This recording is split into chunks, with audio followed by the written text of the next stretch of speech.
right back, Charlie.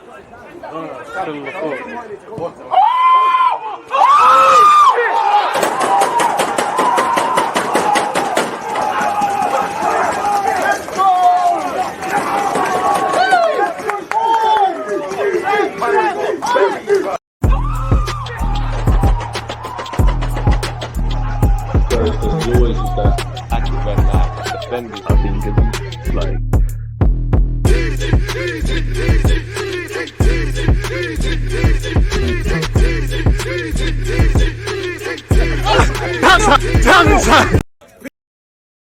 People deluded, I'm back again. Come on, Ian.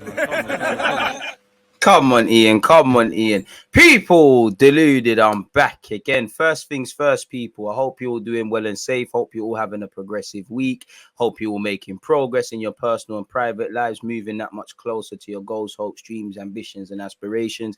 You ain't got health, you're dead. So I hope you and your loved ones have continued good health and better health and all those things. Obviously, happy Thursday morning, good afternoon, good evening, and of course, good night, wherever you lot are in this world where applicable. Any talking points, get them in. We get 200 likes on YouTube. We start looking at the articles. Now, obviously, everybody's being taken around the houses with Rafinha, you know, on Tuesday he was coming to Arsenal, on Wednesday he's going Chelsea, Thursday he's going Barca, or he's not. Personally, I still think the lad ends up at Chelsea, but it seems like, you know, it's almost like Love Island, isn't it? Like he's given Barca one last chance, or Deco's trying everything to get that move to Barcelona sorted. But my guess is he ends up with Chelsea. You know, they've offered him decent personal terms, believed to be 115 a week, which I think Arsenal would have had to have offered you more to sign. They're prepared to pay Leeds what they want. It's just catch-22 in that Arsenal clearly, you know, apparently, not even to get at Spurs, but allegedly, you know, the only club he's turned down is Spurs. So Champions League and Conte will only go so far. It's common sense. If Chelsea moved away from this deal and Barca moved away, then I think he signs for Arsenal and he could sell him the carrot of the Brazil thing and whatnot. Chelsea are a competitive side. Obviously, they've won the Champions League recently. They finished third in the Premier League, and they're probably aspiring, based on the names they're being linked with, Rafinha, Neymar, De Ligt, Koulibaly, to get closer to Liverpool and City as much as they can, you know. So his dreams bar. So we heard his second choice is Chelsea. It is what it is. This is the belly of the beast. So at some point, as I said, Arsenal needed a plan B. You know, by all means, go after Rafinha. Whatever encouraging signs you got, reminiscent of Vlahovic, whatever you thought was done, go after him. But at some point, whether it was due to finances or him joining better teams than us or more competitive teams than us, you need to have other targets. And when you read between the lines, I'm not saying I know anything, people, but when you start to look between the lines and you look at, okay, we've been linked with Gnabry and Rafinha of recent, even Osman Dembele, whether we believe that or not. We was linked with Pepe, that's at Porto. We was linked with Noah Lang. We was linked with these elementary Gakpo, these guys, these sort of raw talents closer to the players that we've got at the club on the right wing. So that tells you whether that's not believing in Reece Nelson, wanting competition for Bukayo Saka, you know, selling Pepe or not selling Pepe. This right wing is an avenue we're going at, especially as Eddie signed his new deal and we got over the line with Jesus. There might become a reality where we revisit both positions. Now, for me personally, I'm on bringing in a right winger. It's competition for Saka. You know, we need to score more goals. We don't score enough goals. You know, we finished fifth for clean sheets. I think we're an improved defensive side slightly. We're not a good one. That tells you we're making some progress. I would rather spend the bag on Rafinha or them things there than Lisandro Martinez, for example. I like what Lisandro Martinez can offer: versatility, adaptability, South American, can break the lines and things. But I can't tell you how good he is at left back because I've never seen him play left back. How many times has he played left back? We probably could get away with it as a low block, but if it's a game where we're up against it, how good is he there? You know, when you're someone like Tomiyasu, which he probably is, it's seen as versatility. When you're like Cedric and these guys played all over the place, it's seen as shoehorning, really. And I know he wants competition for Gabriel. He's fixated on a left-sided centre-half. There is an avenue where you could bring in a centre-half. Like I said in the end of the season, the first transfer streams we was doing, personally, if we could, beyond bringing in a striker, a centre mid, a left back, a right back, I'd be open to bringing in another centre half. I'd be open to a right winger because we need to score goals. You look at the goals, assists, you know, the shots, all the metrics for attacking. By Arsenal standards, it's been terrible for a number of years, but it really is terrible. And the guys that are goal scorers are not necessarily, they're learning the art of goal scoring, really. Saka can score goals, he's learning, but do you have him down at this moment in time in his career as a goal scorer? Probably not. Smith Rowe the same, Martinelli the same, Odegaard the same. You know, Eddie Nketiah scored a lot of goals in the cup, took his opportunities in the Prem, but the very fact that he was a bit part player until he got his opportunity and is kind of up there, that tells you everything. I don't know about this season, but last couple of years, Pepe's been a bit part player and he's still been in and amongst there. Goals win games. We don't necessarily look like a side that's going to keep clean sheets, so we need to improve our game management, our street smartness and whatnot. We don't look like a team that's going to score goals. Football's a simple game, as you lot know. You need to score more goals than your opponent. You need to aspire to keep goals out the back of your net, or you genuinely might be in trouble in that regard. So, yeah, man, I'd rather go spend the bag on the right winger, man, because I just feel that raises the squad. Goals can scumbag you games. You know, Lord knows where United would be if without Cristiano Ronaldo's goals, for example, really and truly. So, these are things to consider.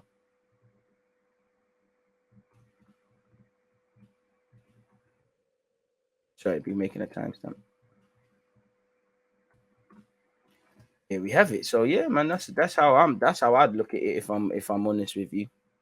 I mean, Arteta, his talent ID for me in the last season, based on last season, I think the signings we made were good. I still think the jury's out on Ben White slightly because he cost 50 million. I think Lokonga started with a bit of promise, forgot himself. I do like the additions of Ramsdale and Tomiyasu confirming Odegaard. So, and I mean, people weren't really sure for Ramsdale's ball playing ability. Pause. So, provided you sign Lisandro Martinez, and I wouldn't say it's necessarily a need or definitely to commit 30, 35, 40, 50 million on a position which seems heavily stocked already, bearing in mind there is a lot of games and 5 subs and he is versatile and things like that. I don't know how good he is as a midfielder either. You know, we can talk about versatility and things like that. If he gets collapsed, nobody cares about that really and truly. You know, again, if you can sign a number 8 and Lisandro comes in and you've got him and El Nene for a year or two, Lokonga hopefully second season doing a bit better to go with Partey potentially staying fit, then I'm somewhat here for it, innit, people? But I don't think we look dangerous enough in the final third. And, you know, again, you just got to look at what people above us are doing. Whether Chelsea get Neymar, Dembele, all these Rafinha, all these guys, it's a different sort of thing, really. You know, Liverpool score goals for fun. You know, City score goals for fun. A big reason beyond the obvious of what we did or did not do to not get top 4 and what Spurs did, they've got goal scorers. Son had 20 odd goals. Kane felt sorry for himself the whole season, really, because the City move didn't bang. 17 goals. Don't know Kulusevski's stats, but he added something.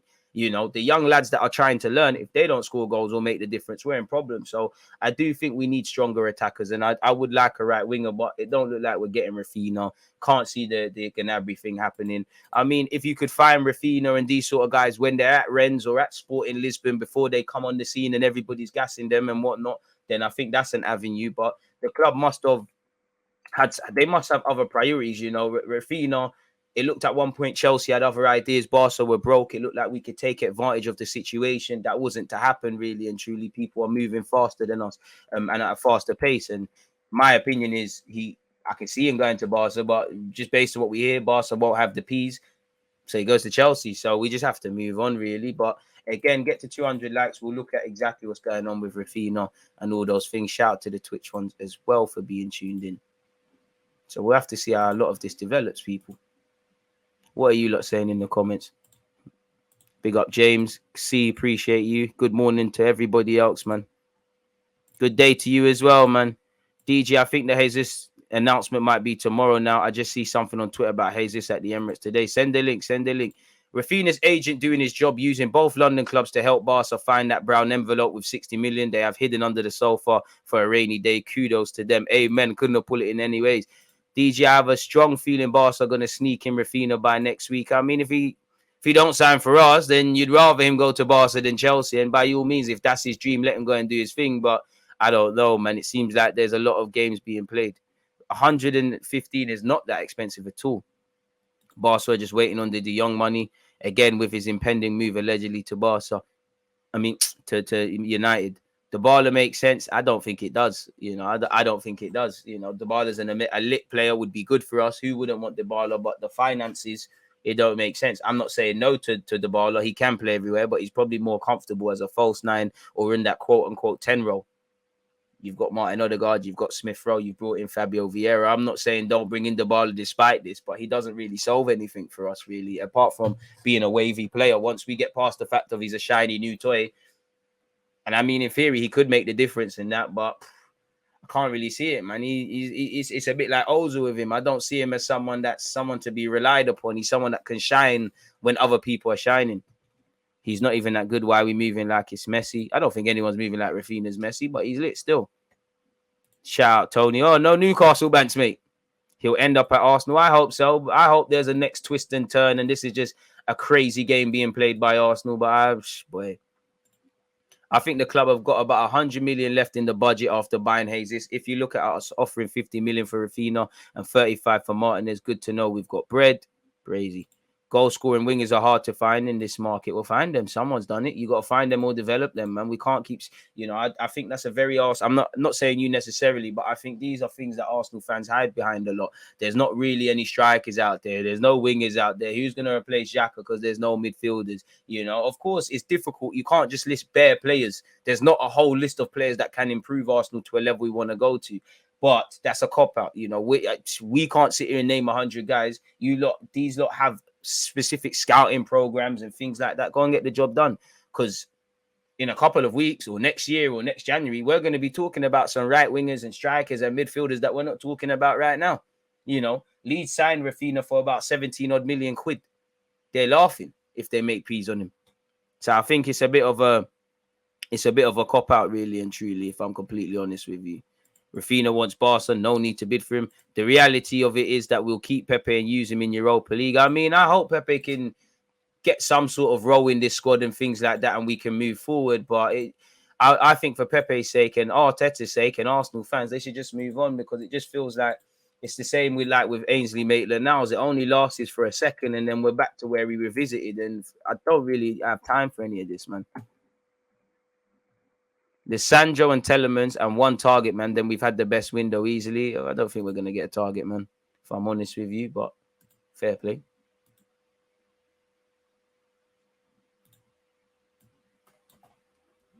YouTube saying something. Why does it keep saying this about my title?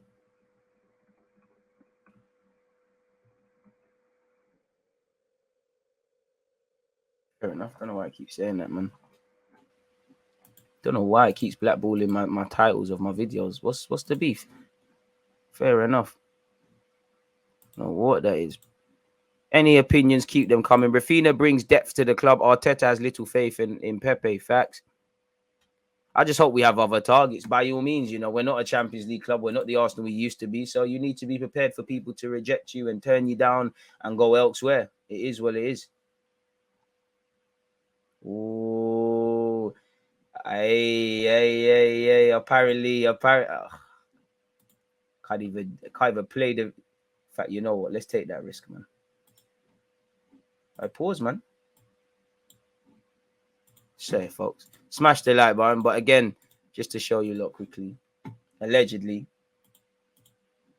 Gab Jesus is at the Emirates. Oh, you getting the message? Yes. Brazil. Ay. Trainers look a bit big though, but it's calm. Brazil. So I'm saying, obviously, the Rafinha thing didn't bang, but we're getting, well, he's not really a hitter, but come on, man, we're getting some Samba BS at the club now, man.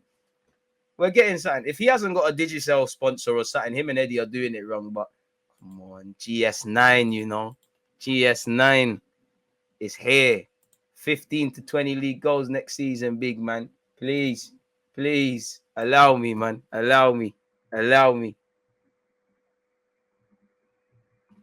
Jesus at the Emirates Stadium, though, as you saw there. We need that, man. We need that immediately. Can we ban these bots? Yeah, ban the bots, man. And YouTube on some fugazi business. Man said Jesus has risen again in North London. DG, you love to hear it. Pause. What's the Bandulu transfer news? But hey, we get to 200 likes, we start doing the transfer news. We're at 81, so people are slacking. Unexpected high bills. Of course I'm gassed. Brazilian dons. That's all I wanted. It feels like 02 again when I was in primary school and all I knew was Brazil and England. Brazil and not England, Arsenal. I just wanted to, come on, man. If we got Rafinha, it would have been even more lit. But it's cool, man. It's Arsenal having a good window. I don't know about that yet, because listen, big up Jesus. Keen to see what we do with Fabio Vieira.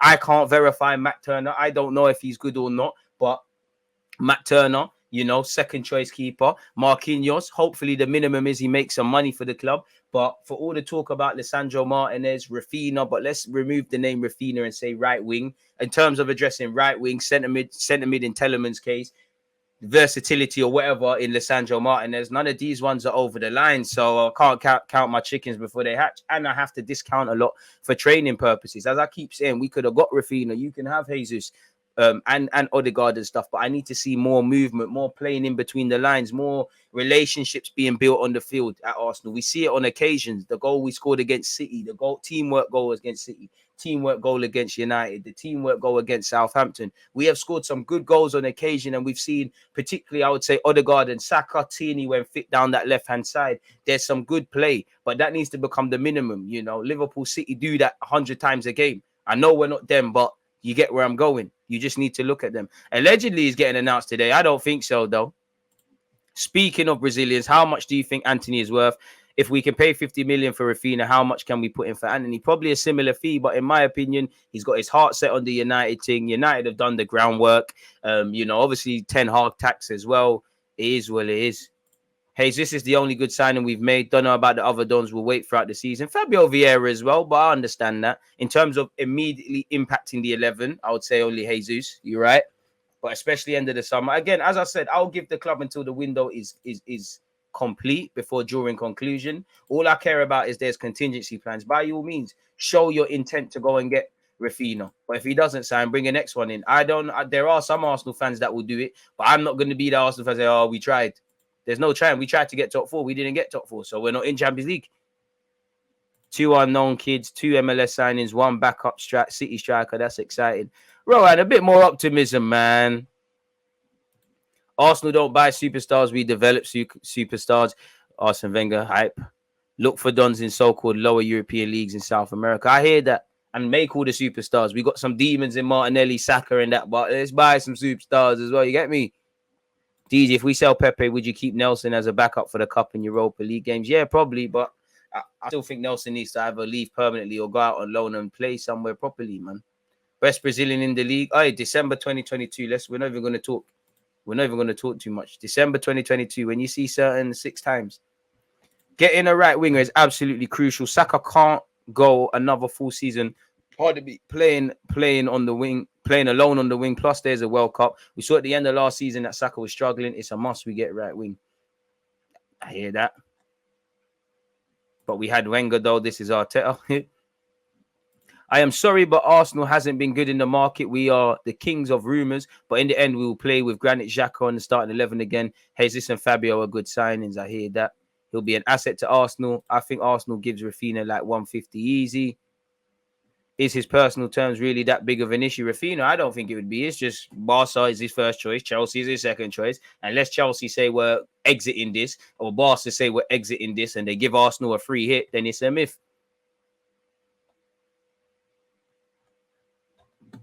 Brazil title charge, never know. Shame we've wasted Torreira. He was a beast in the middle before Emre started pushing him further up the pitch. Would be perfect depth behind Partey. He would, but apparently he's been told in no, uncertain terms, you have not got a future at Arsenal Football Club, so you need to keep it pushing and keep it moving, really. 109 likes, people. 51, no, is it 51? My maths is poor. 91 more likes, and we get into the transfer news, people. I'm even crazy. Man need to jump off the Xhaka bandwagon. If he didn't play, who we truly playing? I hear that, but that's the problem. That's the problem. That's why Arsenal are here. If our team is so coherent that we see the absence of Granit Xhaka respectfully to him, then we're only going to get so far. And he's not going to turn down Champions League football. I mean, as I said, by all means with Arsenal, have your targets in mind, go for but go for all of these guys, but you had to have backups. You've even if you've never signed Jesus, Lord knows what we would have done, but you need to do something. You've got Jesus. The gamble didn't bang for Rafinha. Bring in the next right winger. If you don't get Telemans for whatever reason, make sure a next midfielder comes in. If Lisandro Martinez doesn't happen, by all means, try as hard as you can. If it don't, bring in another one, whether that's a centre-back with less adaptability or an out-and-out left-back, and then with Saliba coming back to the squad, and obviously you're, again, hoping Lokonga can step up, El Nene when required, and Partey stays fit, whether you believe in this or not. you kind of plug those gaps around there. Again, many variables shifting the market, really. We're not the only team that's going to have dynamic shifting. And this is why I said I'll cut the club the slack until September the 1st. But there's no excuses. There's no retrying. It's results or nothing. Do you think we'll sign more players before our pre-season tour? Well, Jesus, yeah, but I don't know about the rest of them. Vieira's left-footed but can play right wing, right? Yeah, it's more of a wide playmaker, but is what it is. Why don't we sign Pablo Sarabia? Experience and quality? Ooh, I don't know about quality. Experience, yeah, but no, man. That's just signing meaty duns. If Xhaka starts next season, then I'm taking it, DJ. I mean, even if we did sign a new striker, a new centre mid, Xhaka's still going to play a key part unless he moves on. Vieira plays close to the right wing behind the striker. Saka will have support from him. Chill. Does Sambi need a loan, or do you think he should stay for depth? There is, if someone in the Prem or a top league could say we can give Sambi 30 odd games, I would do it, provided we had suitable cover or Basuma arrived at the club or a next number 6 was here. But I think he has to stay, really, and I'm hoping for a second better season. I think he has to stay. We're light in midfield. He definitely has to stay while there's still question marks about arrivals as well. And respectfully, you look at the profile of player in midfield we're looking at, with the exception of Lisandro Martinez being able to play there. We're not looking for a number 6. That's why I didn't understand why fans were upset about Basuma. You knew the club wasn't going for that. You knew it was more guys' strengths, passing the ball forward, the Telemans, the Fabian Ruizes, and things like that. You knew we weren't going for him. Rafinha was never going to happen, and also did not make sense for Arsenal. We're down for a centre mid. I mean, I'm not saying you can, but it's only Arsenal.